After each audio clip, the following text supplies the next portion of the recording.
Cette année, les Landes ont accueilli une centaine de compétiteurs aguerris pour le championnat de France de stand-up paddle. 2 jours de compétition qui se sont déroulés au lac et à l'océan d'Hossegor sous des conditions idéales. Image.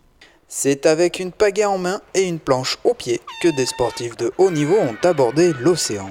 Une première épreuve technique que ces nombreux compétiteurs devaient relever lors du championnat de France de stand-up paddle. Il y aura 7 courses aujourd'hui sur la Technical Race, donc dans les vagues.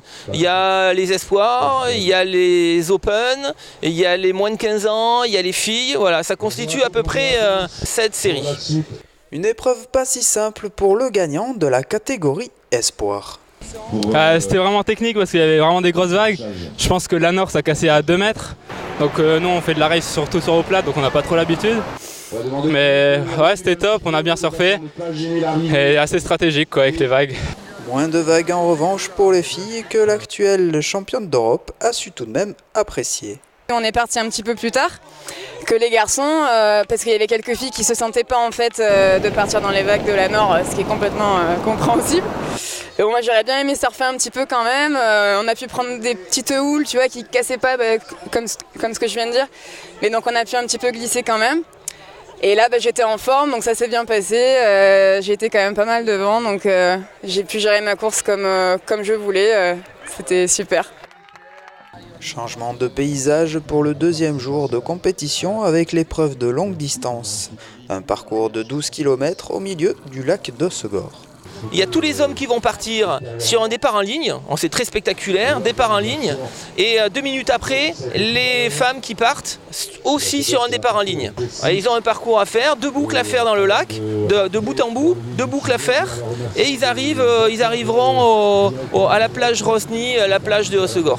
Si certains s'y sentent moins à l'aise que sur l'océan, pour d'autres c'est une manière de prendre leur revanche. Moi je voulais un peu prendre ma revanche par rapport à hier. Hier je termine 3e dans les vagues à la plage nord d'Hossegor. Donc voilà, on savait qu'aujourd'hui ça allait être plus dur physiquement parce que sur le plat on n'a vraiment aucun élément pour nous aider. Et donc ça s'est vraiment couru en peloton, un peu comme du vélo. On a alterné un petit peu. J'ai quand même essayé de m'en aller au tout début de la course. Les gars m'ont rattrapé, donc ça s'est vraiment fait à la fin. Et le truc c'est que j'arrive à me placer à l'intérieur de la dernière bouée et voilà, ça me permet de finir au sprint contre Arthur. Ouais. Indétrônable chez les filles, Olivia Piana reste en tête de course du début jusqu'à la fin. En fait voilà, je suis partie pas trop vite pour voir un peu comment ça se passait avec ma collègue Amandine Chazot.